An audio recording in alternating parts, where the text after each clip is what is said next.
Fala meu amigo, fala minha amiga, em especial a você, aluno do terceiro ano do ensino médio regular do estado de Minas Gerais. Eu, professor Matheus, professor de História, mais uma vez estou aqui com vocês para que a gente possa juntos resolvermos os PETs, o Plano de Ensino Tutorado, que foi disponibilizado para vocês mais uma vez pela Secretaria de Educação do estado de Minas Gerais. Muda-se o ano, mas novamente nós da Escola Online estamos aqui com vocês para dar esse suporte. E a temática da aula de hoje, ela envolve a construção do processo de independência do Brasil. Muita gente aqui já ouviu falar sobre o 7 de setembro, todo o desenrolar da história, e a gente vai lembrar um pouco para poder construir. Mas antes disso, convido a você que ainda não conhece, visitar o Projeto Escola Online.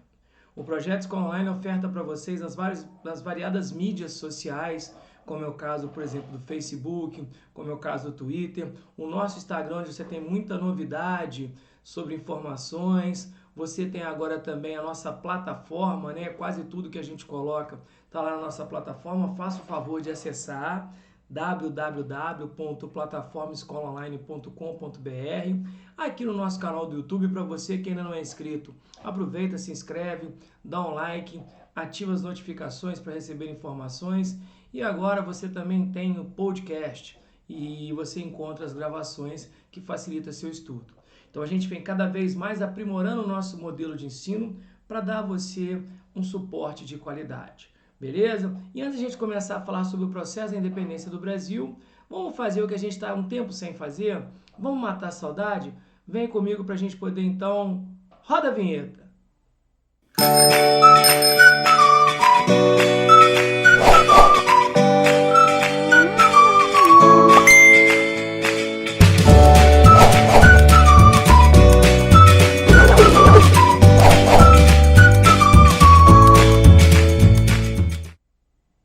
Bacana, né?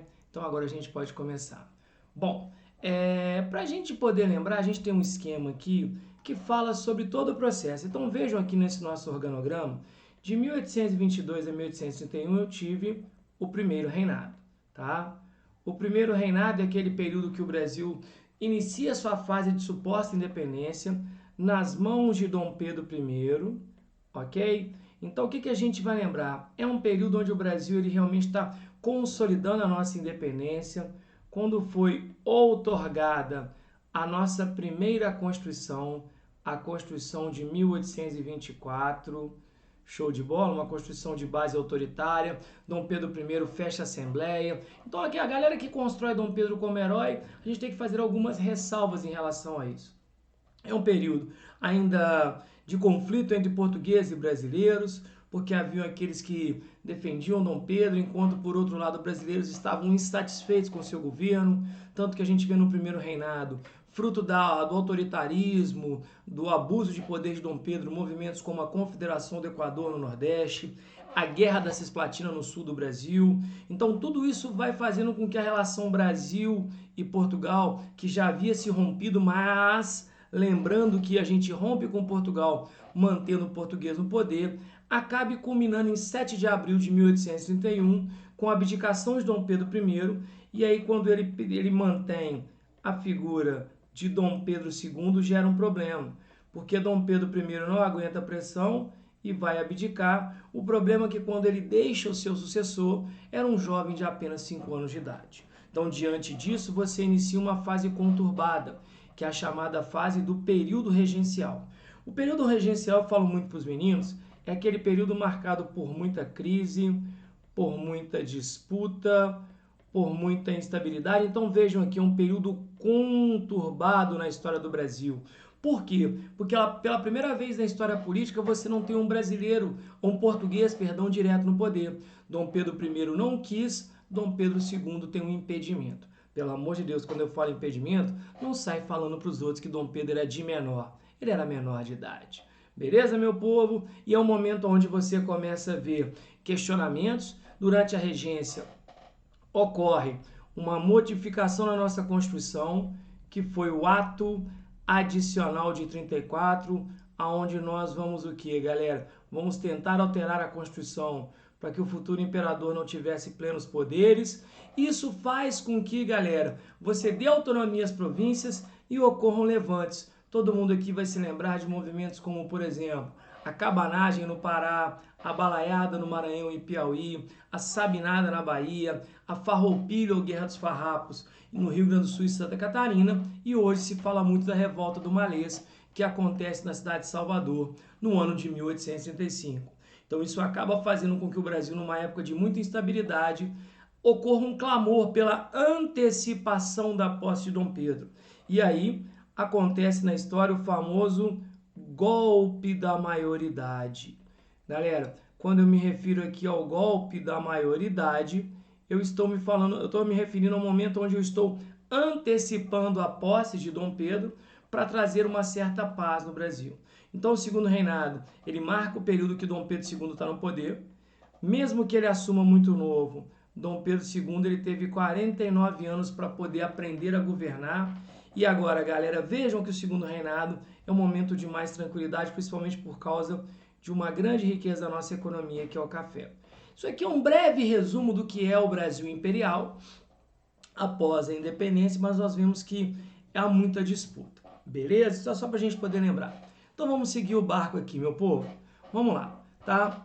Primeira questão, observe o quadro abaixo, tá? Grupos políticos no Brasil. Então vejam vocês, dizem que durante o primeiro reinado, tá? O Brasil ele tinha basicamente dois grupos. O pessoal achava ruim, achava confuso, mal sabe agora que a gente tem mais de 30. Mas quando você começa a nossa fase de, entre aspas, liberdade, mesmo que esses grupos já tivessem surgido antes da nossa independência, você tinha basicamente duas facções, que é o Partido Brasileiro, composto em sua grande maioria por fazendeiros, e o Partido Português, composto por militares e comerciantes. Quando começa a regência, o Partido Brasileiro ele vai se dividir em duas frentes. Você tem os chamados conservadores, que basicamente são liderados por José Bonifácio de Andrada, e que defendiam o seguinte, presta muita atenção nisso, galera, um poder central forte. Então defendia a ideia da centralização, tá? Então menos autonomia para as províncias e maior poder na mão de quem? Do futuro imperador. Já os liberais defendiam a ideia de uma descentralização, ou seja, eram aqueles que discutiam o que a gente acabou de falar, a autonomia com ênfase no ato adicional de 34, perfeito? Enquanto, por sua vez, o Partido Português, ele acaba recebendo o nome de Partido Restaurador, tá? E o próprio nome já diz, eles queriam restaurar de volta Dom Pedro I, tá? Eles queriam, de certa forma, depois trazer Dom Pedro de volta, que acaba tendo um pequeno falecimento em 1834, com apenas 36 anos de idade. Então o Brasil ele fica basicamente pautado em dois o quê? Em dois segmentos, são os liberais e são os conservadores. Então havia uma discussão muito séria em relação à questão político-partidária no Brasil. Então vamos lá, vimos os grupos? Então é o seguinte, galera, ao analisarmos os grupos políticos que se organizaram no Brasil no pós-independência, lê-se aí primeiro reinado, regência e segundo reinado, podemos concluir que, letra A, após a independência, houve grande articulação pelos grupos políticos em torno de um projeto de centralização política. Galera, volta aqui, ó. Um grupo defendia a centralização, mas não há um consenso, tá? Então repara o seguinte, que há uma divergência. Enquanto um grupo quer uma maior autonomia, havia uma outra ala que queria o quê, galera? Que queria a descentralização. Então, galera, não houve uma grande articulação, houve uma disputa que acabou confrontando interesses políticos, ok? Então, olha só, havia uma divergência de opiniões entre os membros dos grupos políticos no Brasil. Perfeito, você tem o liberal pensando de uma forma, o Partido Português ou o Partido Restaurador pensando de outra, e você tem os conservadores também pensando de outra, tá? Em torno de seus projetos para o país, o que ocasionou uma série de atritos ao longo do período imperial. Então você fala, opa, como não há um consenso em função de um projeto de Brasil independente, essa aqui bem nos atende. Mas vamos ver a letra C. O projeto federalista, o que é o federalismo, galera? É o projeto de federação, autonomia das províncias, como defendiam os liberais. Conseguiu agregar tanto os grupos políticos brasileiros quanto os grupos políticos portugueses. Vem comigo, galera. Quem que defendia um projeto federalista? O federalismo ele era defendido basicamente pelos liberais, então não é um projeto de todos. Havia apenas uma facção dos brasileiros que defendiam a ideia do federalismo. Show? Galera, então vamos lá, tá? Então não é um projeto que agrega todo mundo, beleza? Os grupos liberais defendiam a descentralização política, perfeito, e administrativa do Brasil, show de bola. Então eles queriam que a autonomia, e por isso eram chamados de recolonizadores. Galera, recolonizador, você quer recolonizar o Brasil, fazer com que ele volte a ser colônia? Galera, não. Esse projeto aqui era um projeto dos portugueses. Então, os liberais eles queriam quanto mais longe de Portugal ficar, melhor. Entre os conservadores, a luta pela autonomia das províncias teve grande repercussão e por isso ficaram conhecidos como grupos descentralizadores. Exatamente o contrário, porque quem defendia o projeto de autonomia não eram os conservadores, e sim os liberais. Beleza? Então uma questãozinha maliciosa, mas eu sei que você não tem condição de errar, porque você sabe que se você tiver que marcar, a letra B de bem certo nos atende. Show de bola, galera? Segue o barco, vamos tocando então. Bom, e a questão que vem agora? Vamos ver o que ela faz. No dia 11 de março de 1831, os portugueses festejavam o regresso de Dom Pedro I da viagem que fizera a Minas Gerais. Inclusive é bom lembrar que tiraram Dom Pedro porque ele estava com um clima meio pesado, ele estava meio que na bad, como diria o nosso filósofo Luan Santana, quando a bad bater, tiraram ele do foco e ele vai fazer uma visita em Minas onde ele volta pior, porque ele foi muito mal recebido em várias cidades, entre elas Juiz de Fora. Em meio à comemoração, os brasileiros descontentes com as atitudes do soberano, que é Dom Pedro, claro, inconformado com a influência dos portugueses, os baba-ovos, puxa-sacos, na vida burocrática e administrativa do país, porque Dom Pedro cada vez mais se aproximava dos portugueses ao invés de se aproximar dos brasileiros, tá? Partiram para a luta. Tá? Então há um conflito entre o que? Brasileiros que queriam Dom Pedro fora e portugueses que eram meio que puxa-saco de Dom Pedro, que queriam mantê-lo aqui. O episódio é lembrado em nossa história como a Noite das Garrafadas. Sim, os portugueses fazendo uma festa para Dom Pedro, ao verificar uma presença de brasileiros que protestavam contra Dom Pedro, literalmente começam a arremessar garrafa contra os brasileiros. Tá? E esse episódio é um dos motivos deflagradores da abdicação de Dom Pedro. Então, quando Dom Pedro I, em 7 de abril de 1831, deixa muito claro que faço tudo para o povo, porém nada para o povo, ele realmente entende que o clima para ele ficar aqui já não é o melhor. Tá? Então, dentre as atitudes do imperador que geraram descontentamento entre brasileiros, podemos destacar, então, o que deixava os brasileiros cada vez mais insatisfeitos com Dom Pedro e que queriam ver Dom Pedro cada vez mais distante. Vamos lá, galera? Então, beleza. Tá? Opa, já tá a respostinha aqui, houve um erro de produção, mas vamos lá. O desejo de conduzir o Brasil à condição de Reino Unido, de Portugal e Algarves e restabelecer a condição de parceiro comercial da Inglaterra. Galera, o Brasil se torna Reino Unido desde a época do período joanino. Então, nós já somos uma nação livre, então isso aqui o que? Era algo inviável, tá? Então, quer dizer, o Dom Pedro nem cogitava isso porque já éramos supostamente livres. Seus relacionamentos extraconjugais. Realmente, Dom Pedro I era um perigo. Reza a lenda que ele chegou a ter várias amantes.